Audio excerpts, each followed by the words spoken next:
Baik,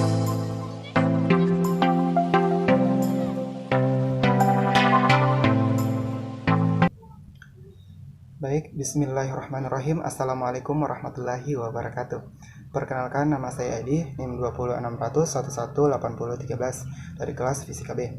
Nah, pertama-tama, marilah kita memanjatkan puji syukur kehadiran Allah Subhanahu wa Ta'ala yang pada hari ini kita masih diberi kesehatan dan kesempatan untuk menyelesaikan mata kuliah kita, pengembangan kurikulum dan pembelajaran. Dan tak lupa pula kita kirimkan salawat serta salam kepada baginda Rasulullah SAW yang telah membawa umat manusia dari alam yang gelap gulita menuju alam yang terang benderang. Di sini saya akan sedikit menjelaskan mengenai kurikulum dan pembelajaran. Nah, baik, langsung saja.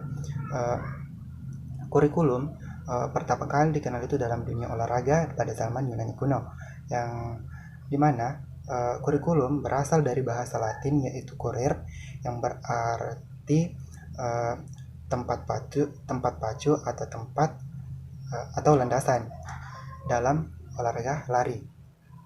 Nah, dalam ranah tradisional, kurikulum itu diartikan sebagai seperangkat atau aturan dan materi ajar yang diajarkan dalam sekolah. Dalam dunia tradisional dan dunia modern, maksud saya, kurikulum tidak berpacu hanya itu seperti dalam dunia tradisional, tetapi kurikulum itu dijadikan sebagai landasan utama atau tempat pacu utama untuk menjalankan proses pendidikan. Nah, selanjutnya adalah pembelajaran. Nah, pembelajaran pasti teman-teman sudah ketahui semua bahwa pembelajaran merupakan tidak hanya sebagai proses mentransfer ilmu pengetahuan dari tenaga pendidik ke peserta didik, tetapi juga bagaimana ketika tenaga pendidik sudah mengajarkannya kepada peserta didik, mengajarkan kepada peserta didik tersebut dapat mengembangkannya dan mengevaluasinya atau memanfaatkan hal tersebut dalam masyarakat dan juga bangsa dan negara. Nah, selanjutnya adalah mengenai landasan-landasan. Nah, pastinya setiap aturan atau setiap setiap aturan pastinya memiliki yang namanya landasan. Begitu juga apabila kita membangun sebuah rumah, pasti kita memiliki landasan, yaitu pondasi. Pondasinya itu harus kuat agar bangunannya pun kuat. Begitu pula dengan kurikulum dan pembelajaran memiliki beberapa landasan. Landasan kurikulum di antaranya adalah landasan yuridis, sosial, konstitusional, dan lain sebagainya. Selanjutnya mengenai komponen-komponen kurikulum dan pembelajaran, di mana komponen-komponen kurikulum diantaranya adalah tujuan. Pastinya tujuan di sini bagaimana agar tujuan pendidikan itu dapat tercapai. Kalau isi itu mengenai materi, terus metode dan evaluasi. Metode itu cara yang bagaimana tenaga pendidik memberikan materi kepada peserta didik. Terus evaluasi dilakukan agar tenaga pendidik mengetahui sampai di mana tingkat pemahaman atau tingkat pengetahuan peserta didik mengenai sebuah materi atau bahan yang diajarkan oleh tenaga pendidik. Terus selanjutnya mengenai komponen-komponen dari pembelajaran. Teman-teman juga mungkin sudah mengetahui semua bahwa komponen-komponen dari pembelajaran itu diantaranya adalah guru. Guru di sini sebagai tombak awal dalam proses pembelajaran, dan juga siswa. Siswa di sini dapat dijadikan sebagai objek dan juga subjek. Juga ada namanya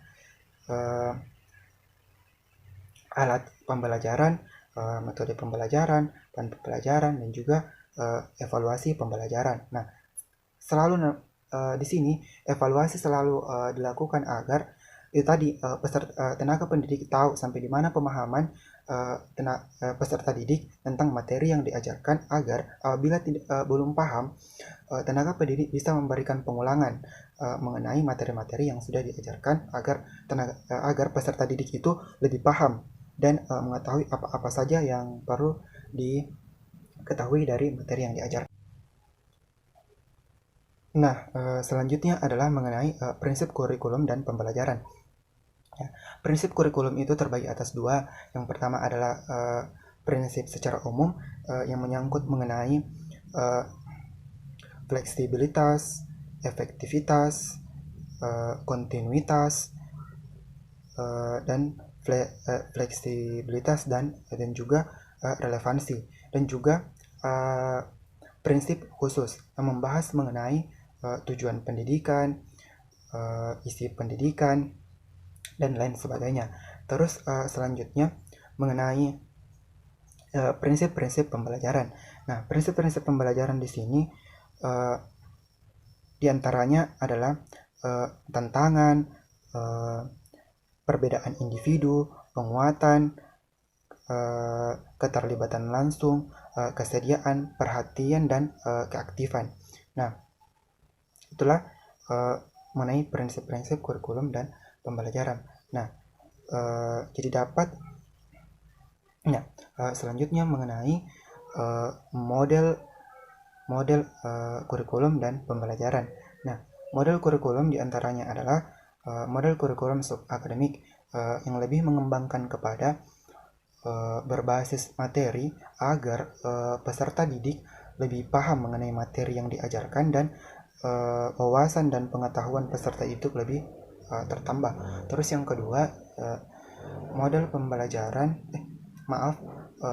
model kurikulum humanistik yang lebih mengembangkan kepada skill, bagaimana peserta didik mengembangkan kemampuannya secara individu dan menyeluruh. Terus yang ketiga adalah konstitusional sosial, yang dimana apabila dalam sebuah masyarakat atau kelompok terdapat sebuah masalah, peserta didik dapat menyelesaikan masalah tersebut, dan solusi-solusi yang diberikan itu dapat diterima di masyarakat setelah melakukan konstruksi sosial. Terus yang keempat adalah model kurikulum teknologi. Nah, di sini teknologi pasti teman-teman sudah ketahui bagaimana pemanfaatan teknologi sekarang. Seperti yang kita lakukan itu sistem online atau daring. Terus selanjutnya model pembelajaran. Nah, model pembelajaran di sini memiliki beberapa komponen, yang diantaranya adalah sintaks, social of participle, dan lain-lain. Terus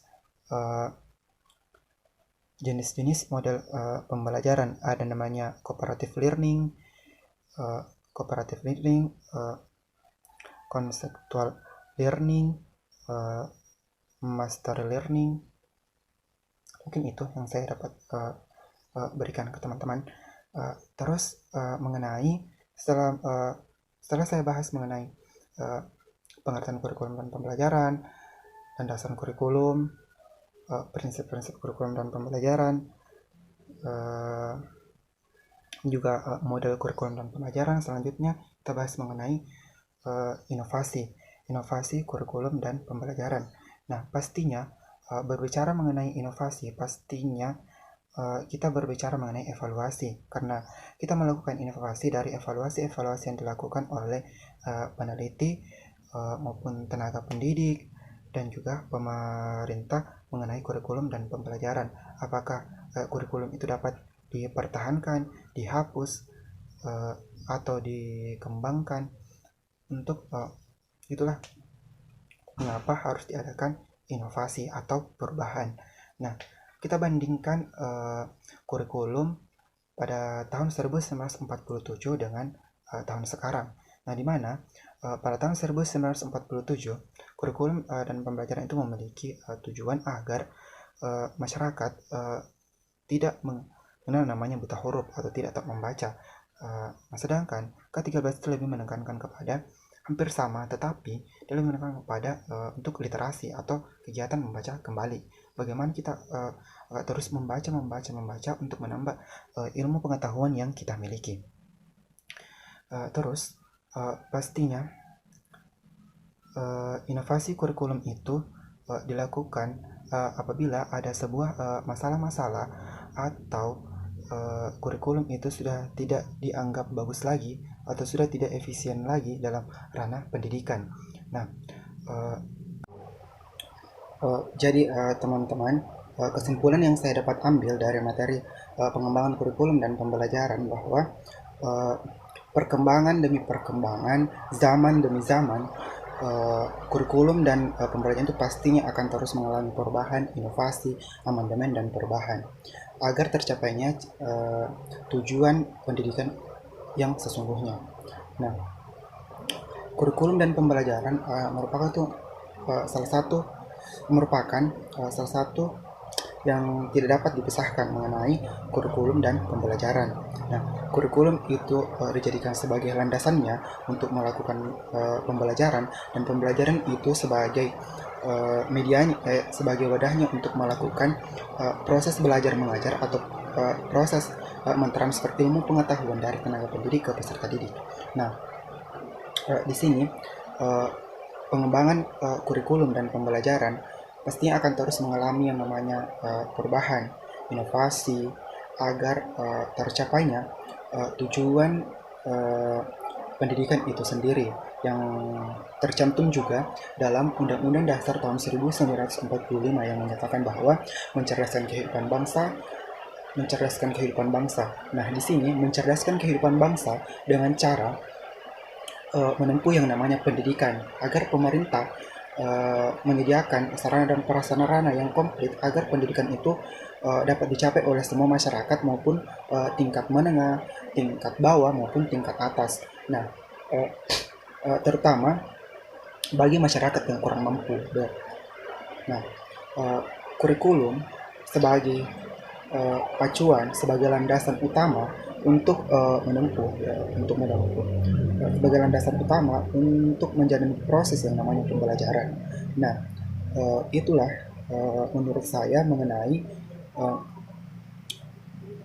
kurikulum itu sendiri dan pembelajaran itu sendiri. Nah, mungkin cukup itu yang saya dapat sampaikan. Semoga bermanfaat untuk kita semua, terutama untuk diri saya pribadi. Lebih dan kurangnya mohon dimaafkan. Wassalamualaikum warahmatullahi wabarakatuh.